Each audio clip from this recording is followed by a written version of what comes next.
اور اللہ ہی نے تم کو مٹی سے پیدا کیا، پھر نطفے سے، پھر تم کو جوڑا جوڑا بنا دیا، اور کوئی عورت نہ حاملہ ہوتی ہے اور نہ جنتی ہے، مگر یہ سب کچھ اس کے علم سے ہوتا ہے۔ اور نہ کسی بڑی عمر والے کو عمر زیادہ دی جاتی ہے اور نہ اس کی عمر کم کی جاتی ہے، مگر سب کچھ کتاب میں لکھا ہوا ہے۔ بے شک یہ اللہ کو آسان ہے۔ اور دونوں دریا بھی یکساں نہیں ہیں، یہ ایک تو میٹھا ہے پیاس بجھانے والا جس کا پانی خوشگوار ہے، اور یہ دوسرا کھاری ہے کڑوا، اور ہر ایک سے تم تازہ گوشت کھاتے ہو اور زیور نکالتے ہو جسے پہنتے ہو۔ اور تم دریا میں کشتیوں کو دیکھتے ہو کہ پانی کو پھاڑتی چلی آتی ہیں، تاکہ تم اس کے فضل سے معاش تلاش کرو اور تاکہ شکر کرو۔ وہی رات کو دن میں داخل کرتا اور وہی دن کو رات میں داخل کرتا ہے، اور اسی نے سورج اور چاند کو کام میں لگا دیا ہے، ہر ایک ایک وقت مقرر تک چل رہا ہے۔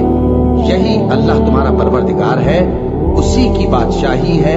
اور جن لوگوں کو تم اس کے سوا پکارتے ہو، وہ کھجور کی گٹھلی کے چھلکے کے برابر بھی تو کسی چیز کے مالک نہیں۔ اگر تم ان جھوٹے معبودوں کو پکارو تو وہ تمہاری پکار نہ سنیں، اور اگر سن بھی لے تو تمہاری بات کو قبول نہ کر سکیں، اور قیامت کے روز تمہارے شرک سے انکار کر دیں گے، اور ایک ہی باخبر کی طرح تم کو کوئی خبر نہیں دے گا۔ لوگو، تم سب اللہ کے محتاج ہو، اور اللہ ہی تو بے نیاز ہے، لائق حمد و ثنا ہے۔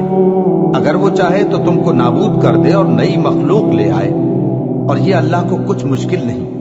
اور کوئی بوجھ اٹھانے والا کسی دوسرے کا بوجھ نہ اٹھائے گا، اور کوئی بوجھ میں دبا ہوا اپنا بوجھ بٹانے کے لیے کسی کو بلائے تو بٹایا نہ جائے گا، اگرچہ قرابت دار ہی ہو۔